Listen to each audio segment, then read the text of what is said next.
Can you account for your whereabouts on the night in question? I'd been drinking in the bar with friends. When the theft took place, I was passed out on the couch at home. But you could have dropped a bomb and I'd have slept right through it. As far as you're aware, how many people have access to the keys to the bar? I know there are 7 different sets, but as for who has access to them, I've no idea. There must be about a dozen security guards at any one time, but they're constantly hiring new ones. What information are students given about the past history of cadavers? Age, cause of death, medical records, that kind of thing. So do you think it was a lucky coincidence that the hand of this particular cadaver was taken? No.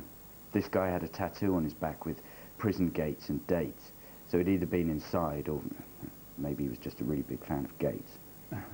Apart from the students, does anyone else have access to the cadavers? Lab technicians and lecturers. Plenty of people, just like the keys. On the night of the 31st, why didn't you put the money in the night safe?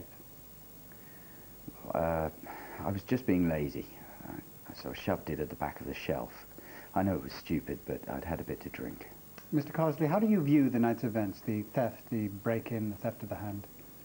Well, someone's pulling a stunt. I mean, I'm not about to risk the last few years of medical study for the sake of a one-trick gag. Even if I'd done it whilst I was mashed out of my brain, would I really leave a hand in my locker for 2 days waiting to be discovered?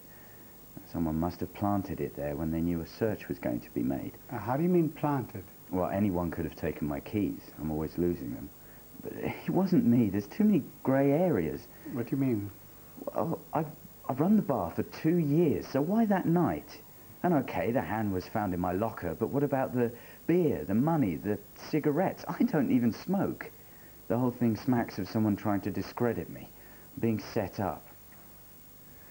Mr. Carsley, on the day of the 31st of October, you'd been for an interview, is that true? Yes, for a research position in a neurology department. And was this the final round of interviews for the job? No, it was the first stage. Is this a lucrative field?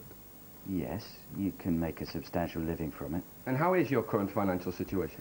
Like most students, I'll have a lot of money to pay back once I do start earning. Could you be more specific, please? I owe about £12,000. And did you get the job?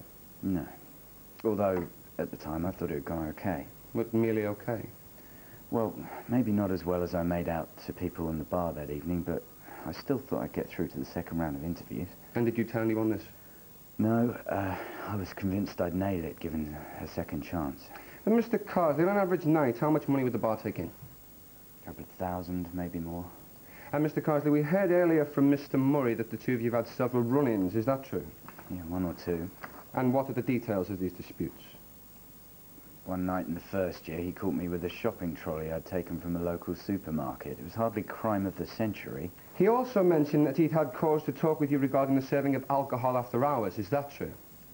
Some of the bar staff like to stay behind after closing, have a drink and play cards. Is this allowed? Yeah, staff are allowed 1 drink on the house. But Murray takes himself too seriously. He's a job's worth. Oh, is that your opinion of Mr. Murray, then? Well, I try not to lose too much sleep over him. But how did you view his concerns? I just thought he was being really petty. He said that I'd never amount to anything, which was rich coming from him. And how did you react when the missing hand was found in your locker? I was shocked, obviously. And did you know that the search was taking place? No. And to be honest, I thought it was a pretty big breach of my civil liberties. Mr. Carsley, are there any witnesses to substantiate your claim that at 1 a.m. you were asleep on the couch? No.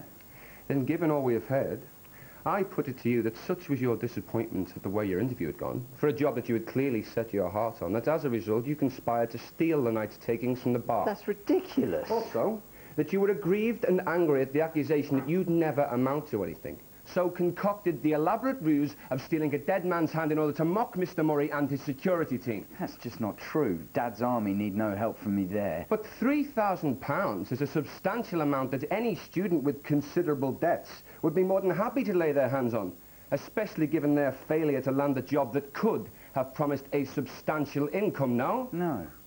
No further questions, thank you.